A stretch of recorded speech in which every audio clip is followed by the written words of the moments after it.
ఈరోజు చిల్పూర్ మండల కేంద్రంలో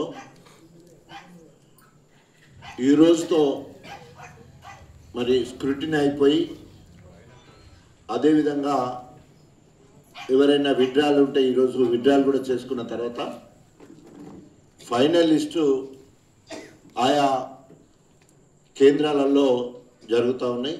అదేవిధంగా గుర్తుల కేటాయింపు కూడా జరుగుతున్నందువల్ల మేము ఏదైతే లక్ష్యంతో నూతనంగా బీఆర్ఎస్ పార్టీ అభ్యర్థులుగా ప్రకటించిన వాళ్ళందరినీ పరిచయం చేసి వార్డు మెంబర్లను కూడా పరిచయం చేసి మరి ప్రెస్ మిత్రులతోటి ఎలక్ట్రానిక్ మీడియా సోదరులతో మాట్లాడదామనే ఉద్దేశంతో ఈరోజు ప్రెస్ మీట్ ఏర్పాటు చేయడం జరిగింది.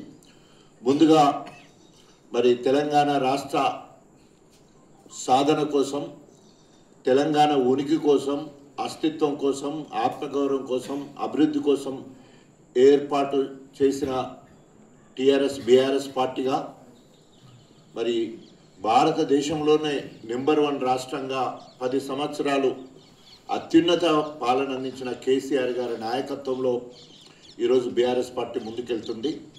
కేటీ రామారావు గారి మార్గదర్శకంలో వర్కింగ్ ప్రెసిడెంట్గా ముందుకు పల్లగుట్టలో స్వయంగా కడియం శ్రేణి మాట్లాడుతూ ఉన్నాడు.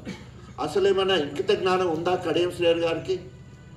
గ్రామ పంచాయతీకి నిధులు ముందుగా గ్రామంలో ఇంటి పన్ను, నీటి పన్ను ఏమంటే ఆ నిధులు, 15th ఫైనాన్స్ మరి జాతీయ స్థాయి నుండి వచ్చే నిధులు, స్టేట్ ఫైనాన్స్ నుండి వచ్చే నిధులు, ఈజీఎస్కు సంబంధించిన నిధులు డైరెక్ట్గా గ్రామ పంచాయతీ తీర్మానం చేసి గ్రామ పంచాయతీలోనే ఖాతాలోనే డబ్బులు పడతాయి.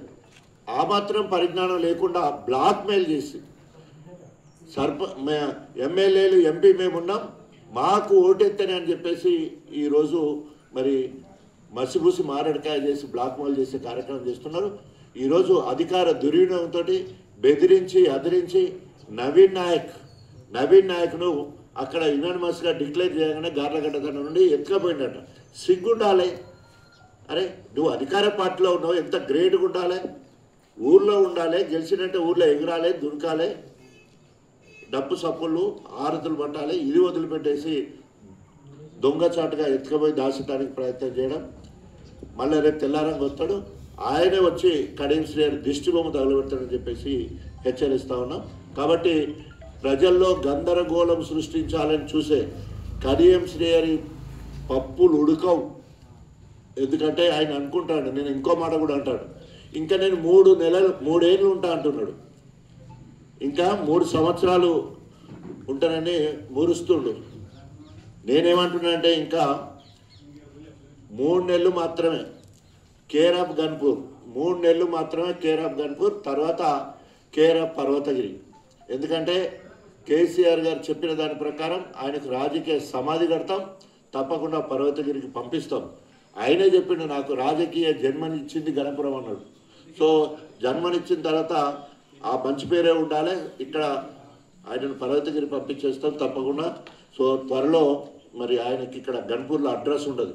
ఇప్పటికీ కడియం శ్రేణికి గన్పూర్లో ఓటు లేదు, ఆయనకు లేదు, ఆయన బిడ్డకు లేదు, ఆయన కుటుంబానికి గణపురంలో 30 ఏళ్ల కాంచెల్లి అనేక రకాల పదవులు అనుభవించుళ్ళు, అనేక 100 కోట్ల రూపాయలు సంపాదించుకున్నాడు, కానీ గణపురానికి ఒరగబెట్టింది ఏం లేదు. ఇంకా కళ్ళబొల్లి కబుర్లు చెప్తా ఉన్నాడు, నేను గణపురానికి అభివృద్ధి కోసం పోయినా 1400 కోట్లు తీసుకొచ్చిన, 14 పైసలు కూడా ఎక్కడ కూడా ఇవ్వలే. 250 కోట్లతోటి మళ్ళీ చెప్తున్నా, 250 కోట్లతోటి యంగ్ ఇండియా ఇంటిగ్రేటెడ్ స్కూల్ అన్నాడు. ఎక్కడ బిల్డింగ్ ఉన్నదో మనం పోయి చూద్దాం. అదేవిధంగా 148 కోట్లతోటి ఆర్ఎస్ మెయిన్ కెనాల్ సీసీ అన్నాడు, ఎక్కడ సీసీ అయిందో చూద్దాం. డిగ్రీ కళాశాల అన్నాడు, ఆ డిగ్రీ కళాశాల పునాదులు ఎక్కడో చూద్దాం. తప్పకుండా నువ్వు వస్తావా, నీ ప్రతినిధి వస్తారా, మీ పార్టీ వాళ్ళందరూ వస్తారా? నిస్సిగ్గుగా ఈరోజు అవకాశవాద రాజకీయాలు చేసే కడియం శ్రేణి అనుచరులతో కూడిన కాంగ్రెస్, అది కడియం కాంగ్రెస్ మాత్రమే. అసలు సిసలైన ఇందిరా కాంగ్రెస్ వాళ్ళు అట్లనే ఉన్నారు, వాళ్ళు ఎవరు కూడా వీళ్ళకు సహకరించడం లేదు. ఎందుకంటే కడియం శ్రేణి రాజీనామా చేయాలని వాళ్ళు కూడా ఎదురు చూస్తున్నారు. ఈరోజు ఏదో నేను రాజీనామా చెయ్యి అని చెప్పి నిస్సిగ్గుగా ప్రకటించడాన్ని గన్పూర్ ప్రజలు జీర్ణించుకోలేకపోతున్నారు. ఎందుకంటే చాలామంది మరి అనేక మంది త్యాగాల పునాదుల మీద తెలంగాణ రాష్ట్రాన్ని సాధించాలంటే కేసీఆర్ పిలుపునందుకొని అధికార కాంగ్రెస్ పార్టీ ఎమ్మెల్యే పదవికి రాజీనామా చేసి తెలంగాణ జెండా పట్టుకొని గన్పూర్కి వస్తే గన్పూర్ ప్రజలు 4 సార్లు బ్రహ్మరథం పట్టారు. అది కదా మొగతనం అంటే. నీ లెక్క నిస్సిగ్గుగా బీఆర్ఎస్ మేనిఫెస్టో మీద బీఆర్ఎస్ కార్యకర్తల కష్టంతో బీఆర్ఎస్ పార్టీ ఫండ్తోటి కేసీఆర్ గారు వచ్చి ప్రచారం చేస్తే నువ్వు గెలిచి ఈరోజు తిన్నింటి వాసాలు లెక్క పెట్టే విధంగా నేను రాజీనామా చెయ్యననే విషయానికి వచ్చినప్పుడు నిజంగా ఇంకా నీకంటే ఏమంటారు నీతి మాలిన జిత్తుల మారి నక్క అంటే కడియం శ్రీహరే. ఆయన గురించి ఎంత మాట్లాడడం కూడా వేస్ట్. 1,000 కోట్లు అంటే 1,00,000 కోట్ల రూపాయలు రైతు ఖాతాలో జమ చేయడం జరిగింది. రైతుకు 24 గంటల ఉచిత నాణ్యమైన కరెంట్ ఇవ్వడం జరిగింది. అది చెర్ల మోటార్ వేసుకున్నా, కాలువల మోటార్ వేసుకున్నా, బాయిల మోటార్ వేసుకున్నా, బోర్లో మోటార్ వేసుకున్నా కూడా, ఎన్ని హెచ్పి మోటార్ అయినా కూడా, ఎన్ని కిలోమీటర్ల వరకు పైప్ లైన్ వేసుకున్నా కూడా వారికి ఫ్రీగా ఉచిత వారం నెలలకు ముందు ఇచ్చిన సందర్భం మనకు తెలుసు. ఆ రైతుకు కనుక తండ్రి తల్లులు ఉండేది ఉంటే ఆ రైతు మీద ఆధారపడకుండా 200 ఉన్న పెన్షన్ 2,000 చేయడం జరిగింది. అదేవిధంగా ఆ రైతు బిడ్డ ఉంటే కళ్యాణ లక్ష్మి పేరుతో 1,00,000 రూపాయలు ఇవ్వడం. ఆ ఇంట్లో ప్రతి ఇంటి ఇల్లాలకు మహాలక్ష్మి పేరుతో 2,500 నెలకి ఇస్తారండి. ఇప్పుడు 2 సంవత్సరాలైంది, అతి లేదు గతి లేదు. ఆ రకంగా ఇప్పటి వరకు ఈ ఊరిలో ఒక ఇల్లు తీసుకుంటే ఆ ఇంటికి ఇప్పటి వరకు కేసీఆర్ పథకాలే అందుతున్నాయి.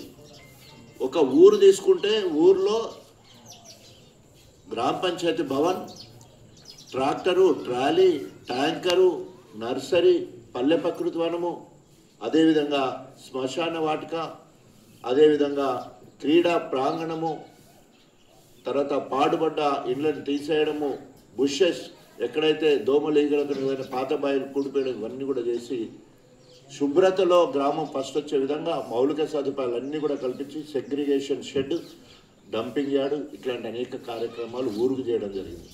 ఊరు బయటికి వెళ్తే మిషన్ కాకతీయ ద్వారా ఈ ఊర్లో ఉన్న చెరువులు కుంటలన్నీ కూడా మరమ్మతులు చేసిన చరిత్ర కేసీఆర్ గారిది.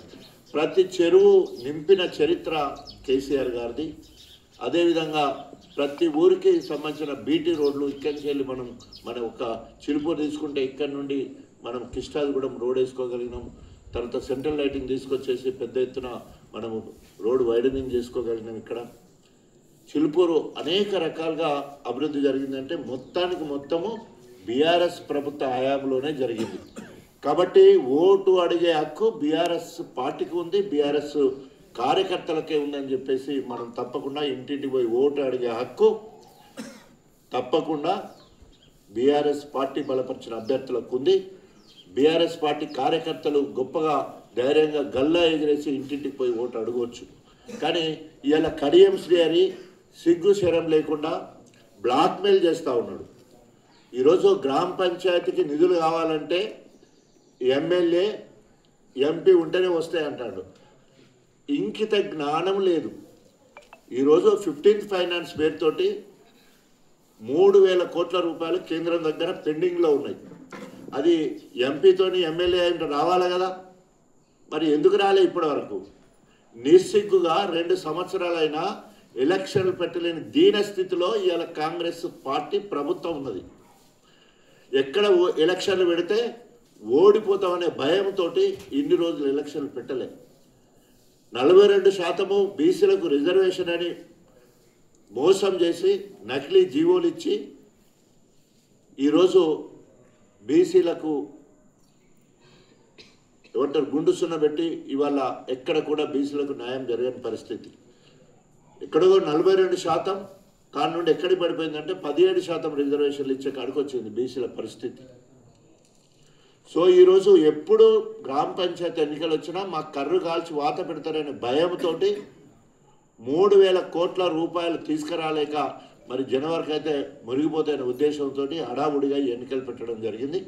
మేము ఎప్పటి నుంచో సిద్ధంగా ఉన్నాం. ఎప్పుడు ఎన్నికలు పెట్టినా కూడా కాంగ్రెస్ పార్టీకి కర్రు కాల్చి వాత పెట్టడానికి ప్రజలు సిద్ధంగా ఉన్నారు. ఎందుకంటే నమ్మి నానబోస్తే పుచ్చి బుర్రలైనట్టు ఇలా ప్రభుత్వం మొత్తం కూడా అట్టర్ ఫ్లాప్ ప్రభుత్వం కాంగ్రెస్ ప్రభుత్వం. వాళ్ళేమో రేవంత్ రెడ్డి అక్కడ ఢిల్లీకి పోతే ఇప్పుడు 60సారి ఢిల్లీకి పోయాడు, పోతాడు, బడాబాయిని కలిసి వస్తాడు ఈ చోటాబాయి, కానీ పైసా మాత్రం అక్కడి నుంచి వచ్చు లేదు. చెప్పులు ఎత్తుకపోయే దొంగను చూసినట్టు చూస్తున్నారు నన్ను ఏం చేస్తారు, ఇవ్వకపోతే కోసుకొని తింటారా, పోగులు వేసుకుంటారా అని నిస్సిగ్గుగా ఇవాళ రేవంత్ రెడ్డి మాట్లాడడం. అదేవిధంగా బెస్ట్ ఆఫ్ లక్ కూడా ఎంతోమంది పోటీ పడ్డా ఆ పోటీలో నుండి ఒక్కరిగా పార్టీ గుర్తింపు పొందినందుకు వారికి హృదయపూర్వకంగా కృతజ్ఞతలు. అదేవిధంగా మరి బెస్ట్ ఆఫ్ లక్ కూడా చెప్తున్నా, ఎందుకంటే వారం రోజులు కష్టపడి మరి బీఆర్ఎస్ ప్రభుత్వం చేసిన సంక్షేమ అభివృద్ధి కార్యక్రమాలు ప్రజలకు చెప్పి మరి తప్పకుండా గెలవాలనే లక్ష్యం. సో ఈ రోజుతోటే బోని పడ్డది మాకు. గార్లగడ్డ తండ నుండి నవీన్ నాయక్ ఉద్యమకారుడు, మరి కడియం శ్రీహరిని అడుగడుగున అడ్డుకున్నోడు, సోషల్ మీడియాలో ఆడుకున్నోడు, తర్వాత రమేష్ నాయక్ తోడుగా ఉండి మండల ఇన్ఛార్జ్ రమేష్ నాయక్ మాజీ మార్కెట్ వైస్ చైర్మన్ తోడుగా ఉండి మరి కార్యక్రమాలు చేస్తుంటాడు. ముందుగా అతనికి హృదయపూర్వక శుభాకాంక్షలు తెలియజేసుకుంటూ ఈరోజు నాతో పాటు పెద్దలు ఆకుల కుమార్ మన కుడా డైరెక్టర్ గారు, అదేవిధంగా నియోజకవర్గ కన్వీనరు, నాకు ఎప్పుడు చేదోడు వాదోడుకుండే నాయకులు, ఈ మండలానికి రాబోయే వారం రోజుల వరకు ఎన్నికల్లో అత్యధిక స్థానాలను గెలిపించడం కోసం వారిని మండలానికి ఇన్ఛార్జ్ చేయడం జరిగింది. వారికి అదేవిధంగా నియోజకవర్గ కోఆర్డినేటర్, కేఎంఆర్ వ్యవస్థాపక సిఇఓ, అంతేకాకుండా అనాలిసిస్ జర్నలిజం అంటే ఏ రకంగా ఉండాలో గొప్పగా ఈరోజు ప్రజల్లో గుర్తింపు పొందిన మనోజ్ రెడ్డి గారు, అదేవిధంగా వారిని రంగనాథ్పల్లి ఇన్ఛార్జిగా కూడా వేయడం జరిగింది. వారికి అదేవిధంగా మా బాలరాజు సీనియర్ ఉద్యమ నాయకుడు, మాజీ సర్పంచ్ గారు, అదేవిధంగా ఈరోజు కొద్ది సమయం తీసుకొని నేను వచ్చిందని తెలిసి మరి తమ్మల్లి రాజు సర్పంచ్ మాజీ అభ్యర్థి ఇప్పుడు, అదేవిధంగా గుర్రాల విజయ వచ్చుడో, సీఎం రిలీఫ్ ఫండ్ చెక్కులు ఇచ్చుడో, కళ్యాణ లక్ష్యం చెక్కులు ఇచ్చే తప్ప ఏ ఊరికి ఒక పైసా పనిచేయలేదు, ఏ ఊరికి పోయి ఓటు అడిగే హక్కు లేదు. 2 సంవత్సరాలలో ఒక్క రూపాయి పని కూడా ఒక్క ఊరికి చేయకుండా ఏ ముఖం పెట్టుకొని మళ్ళీ నేను 3 సంవత్సరాలు నేనే ఉంటానని చెప్తున్నాడో ఆయనకే అర్థం కావాలి. ఈరోజు మరి ఇంకొకటి, ఎక్కడ పోయినా ఏం మాట్లాడాలో తెలియక పెద్దోళ్ళని విమర్శిస్తే నేను పెద్దోళ్ళని అవుతానని చెప్పేసి మరి నిరంజన్ రెడ్డి గురించి, జగదీష్ రెడ్డి గురించి, ప్రశాంత్ రెడ్డి గురించి, కేటీఆర్ గురించి, హరీష్ రావు గురించి, కేసీఆర్ గురించి తిట్టాడు. ఏం పోయే రోగమో ఆయనకు, గురువింద గింజ అంటారు కదా, మొత్తము ఏదో కవిత వచ్చి మాట్లాడిందంట. ఇది 24 అంతస్తులతోటి భారతదేశంలోనే అతిపెద్ద మరి ఏమంటారు 24 అంతస్తుల భవనం, అది హెల్త్ సిటీ లాగా ఉండాలని మొత్తం తెలంగాణ మొత్తంలోనే పెద్ద హాస్పిటల్ మన వరంగల్కి తీసుకొచ్చినాం. 80% పనులు అయిపోయినాయి. దాని మీద రివ్యూ చేసి కంప్లీట్ చేసే దిక్కు లేదు అక్కడ. కానీ దాని మీద ఆమె వచ్చి ఏదో ఎస్టిమేషన్స్ ఎక్కువైనాయి, 700 కోట్లు ఎక్కువైనాయి అని చెప్తున్నారు.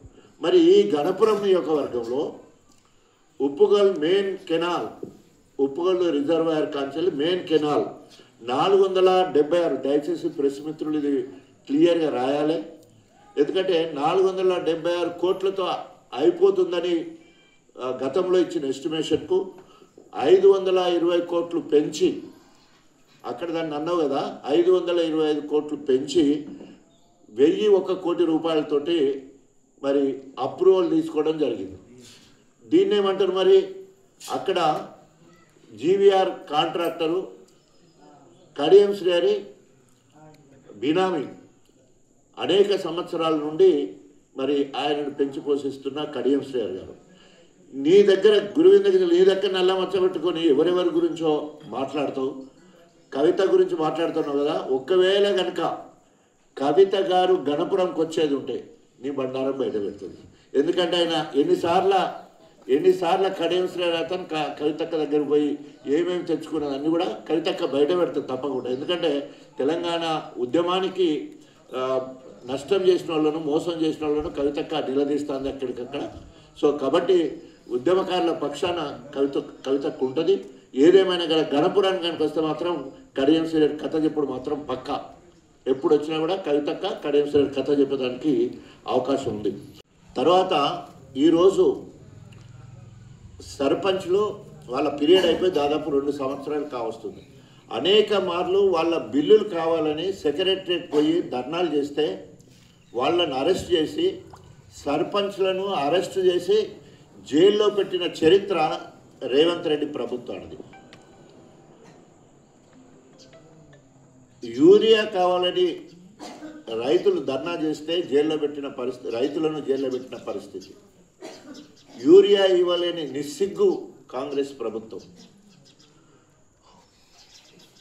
106 మంది రెసిడెన్షియల్ పాఠశాలకు సంబంధించిన విద్యార్థులకు చనిపోతే ముక్కిపోయిన బియ్యము, తర్వాత పురుగుల అన్నము, అదేవిధంగా పాములు తేళ్లు కలిసి చనిపోతే వాళ్ళకి సరైన తిండి పెట్టకపోతే సిఎంఆర్ఎఫ్ అంటే ముఖ్యమంత్రి సహాయ నిధి నుండి 60 కోట్ల రూపాయలు తీసుకొచ్చి పిల్లలకు భోజనం పెట్టే పరిస్థితి ఈ రాష్ట్ర ప్రభుత్వాన్ని. ఇక ఏం మాట్లాడదాం వాళ్ళ గురించి?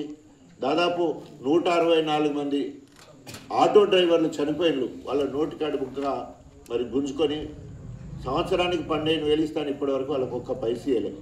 కౌలు రైతులకు ఒక్క పైస ఇవ్వలే. ఇట్లా చెప్పుకుంటూ పోతే అట్టర్ ఫ్లాప్ గవర్నమెంటు కాంగ్రెస్ ప్రభుత్వం. అందుకనే కాంగ్రెస్ పార్టీ అభ్యర్థులకు కానీ వారి కోసం గెలిపించడానికి మరి కడియం శ్రీహరి గారు వస్తే ఊర్లలోకి వస్తే తరిమి కొట్టాలని డిమాండ్ చేస్తూ ఓటు అడిగే హక్కు కాంగ్రెస్కు లేదు. ఒకవేళ కనుక కాంగ్రెస్ ప్రభుత్వం ద్వారా లబ్ధి పొందిన వాళ్ళు ఎవరైనా ఉంటే వాళ్ళ కోట్లేని, కాంగ్రెస్ పార్టీ లబ్ధి లేని వాళ్ళు, బీఆర్ఎస్ పార్టీలో 10 సంవత్సరాలు లబ్ధి పొందిన వాళ్ళు, ఇప్పటికీ లబ్ధి పొందుతున్న వాళ్ళు తప్పకుండా బీఆర్ఎస్ పార్టీ బలపరిచిన అభ్యర్థులను గెలిపించాలని కోరుకుంటూ, ఇప్పటికైనా అరే కడియం శ్రీహరి అంటే సచిన పామని వదిలిపెడతా అంటే ఊకే తోకాడించుడే.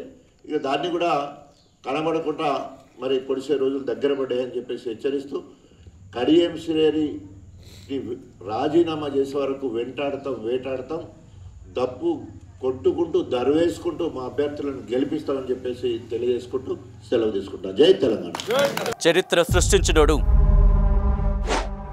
ఇప్పుడు ఆ చరిత్రని తిరగరాయబోతున్నాడు. అబద్ధాల గోడల్ని బద్దలు కొట్టి నిజాలను రాగా మీ ముందుంచబోతున్నాడు. నిజమైన వార్తల కోసం వెంటనే డౌన్లోడ్ చేసుకోండి రా యాప్ని.